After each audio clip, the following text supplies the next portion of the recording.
ಪ್ರಶಾಂತವಾಗಿ ಹರಿಯುತ್ತಿರುವ ಸೀತಾ ನದಿಯ ದಂಡೆಯ ಮೇಲಿರುವ ಸುಮಾರು 800-900 ವರ್ಷಗಳಷ್ಟು ಪುರಾತನವಾದ ಈ ಅತ್ಯಂತ ಶಕ್ತಿಶಾಲಿಯಾದ ಶಿವಪಂಚಾಯತನ ದೇವಾಲಯವು ದಕ್ಷಿಣ ಭಾರತದಲ್ಲೇ ಅತೀ ವಿರಳವೆಂದು ಹೇಳಲಾಗುತ್ತದೆ.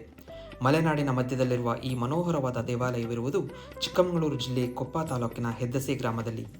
ಕೊಪ್ಪದಿಂದ ಜಯಪುರಕ್ಕೆ ಹೋಗುವ ಹಾದಿಯಲ್ಲಿ ಹುಗೆಬೇಲು ಗ್ರಾಮದ ಹತ್ತಿರ ಬಲಕ್ಕೆ ತಿರುಗಿದರೆ ಹೆದ್ದಸೆಗೆ ಹೋಗುವ ಹಾದಿ ಸಿಗುತ್ತದೆ. ಇದರಲ್ಲಿ ಸುಮಾರು 1.5-2 ಕಿಲೋಮೀಟರ್ ಕ್ರಮಿಸಿದರೆ ಸಿಗುವ ಅತ್ಯದ್ಭುತ ದೇವಾಲಯವೇ ಹೆದ್ದಸೆಯ ಉಮಾಮಹೇಶ್ವರ ದೇವಾಲಯ. 1800ರಲ್ಲಿ ಹೆದ್ದಸೆಯ ತಿಮ್ಮಯ್ಯ ಎಂಬುವರಿಗೆ ನಿಧಿಯೊಂದು ದೊರೆತು ಅವರು ಅದನ್ನು ಬಳಸಿ ಇಲ್ಲಿದ್ದ ಮಣ್ಣಿನ ದೇವಾಲಯವಿರುವ ಭಾಗದಲ್ಲಿ ಈಗಿನ ಸುಂದರ ಸಂಪೂರ್ಣ ಶಿಲಾಮಯ ದೇಗುಲ ನಿರ್ಮಿಸಿದರಂತೆ. ಸಾಕ್ಷಾತ್ ಮೈಸೂರು ಮಹಾರಾಜರೇ ಹೆದ್ದಸೆಗೆ ಆಗಮಿಸಿದ್ದರೆಂದು ಪ್ರತೀತಿ ಇದೆ. 16-17ನೇ ಶತಮಾನದಲ್ಲಿ ಕೆಳದಿಯ ಅರಸರು ಸೋಮವಾರದಂದು ಹೆದ್ದಸೆಗೆ ಆಗಮಿಸಿ ಪೂಜೆ ಸಲ್ಲಿಸಿ ನಂತರ ಕಳಸಕ್ಕೆ ತೆರಳುತ್ತಿದ್ದರಂತೆ.